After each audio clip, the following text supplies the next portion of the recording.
नमस्कार मित्रों, आज हम चर्चा करते हैं उत्तर प्रदेश सरकार द्वारा संचालित जन सुनवाई पोर्टल। उत्तर प्रदेश सरकार द्वारा संचालित जन सुनवाई पोर्टल पर लोगों की फरियादें सुनी जाती हैं और लोगों का भला भी हो रहा है और बहुत से लोगों को लाभ हुआ है, निस्तारण हुए हैं। निस्तारण तो उनको करना ही है, कुछ गलत तरीके से निस्तारण करते हैं और कुछ सही भी होते हैं, लेकिन बहुत से लोग जान नहीं पाते।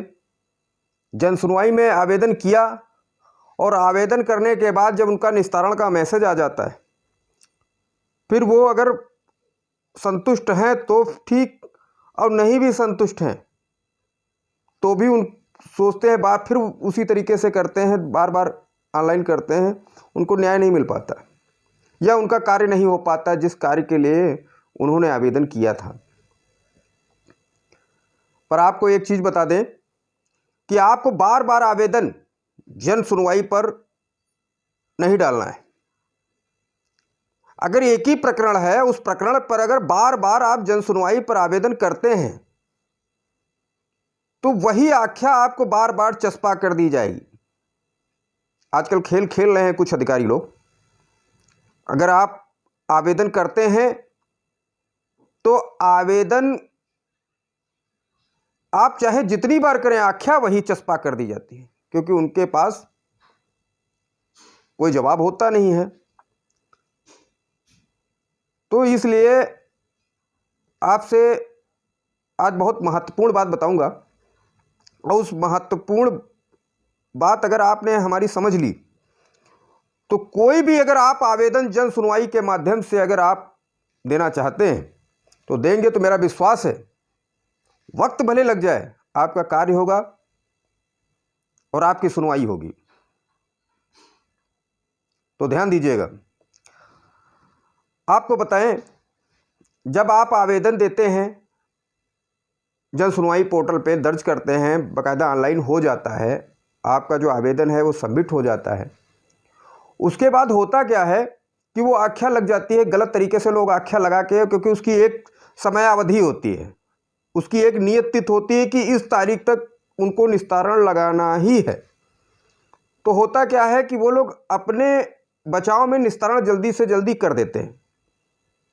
तो आपको बिल्कुल टेंशन लेने की आवश्यकता नहीं। उन्होंने अगर लगा भी दी है आख्या, आप संतुष्ट नहीं हैं, तो आप एक गलती मत करिएगा कि दोबारा आप जनसेवा केंद्र जाते हैं। अब जनसेवा केंद्र पे लोग क्या करते हैं कि जनसेवा केंद्र पे वो फिर से आपका आवेदन लेके फिर से उसको स्कैन करके वो फिर से भेज दिया। तो उसमें आपका नुकसान क्या हुआ? आपका पैसा गया, जो भी ऑनलाइन का 10-50 रुपये पड़ता है, जो भी पड़ता है, और आपका समय नष्ट हुआ और कार्रवाई भी नहीं होनी। तो आपको बता दें, आपको कुछ नहीं करना है।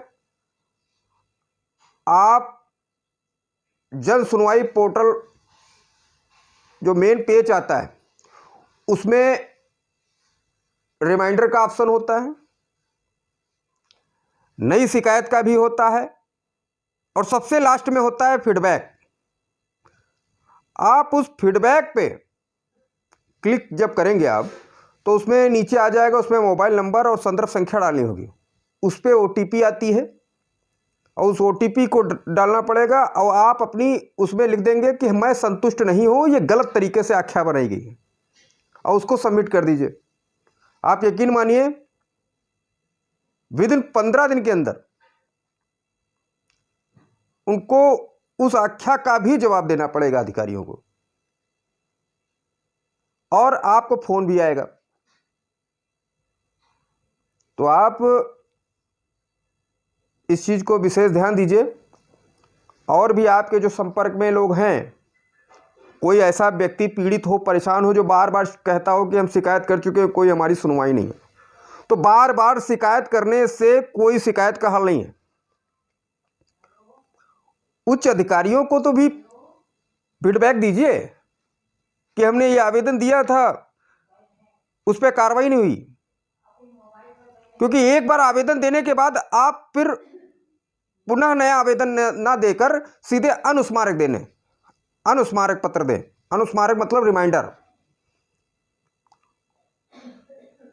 अगर मेरी जानकारी से आप संतुष्ट हैं और आपको लगा है कि हाँ ये ज़रूरी जानकारी थी, तो आप लाइक ज़रूर कर दीजिए, सब्सक्राइब ज़रूर कर दीजिए और शेयर ज़रूर कर दीजिए। धन्यवाद।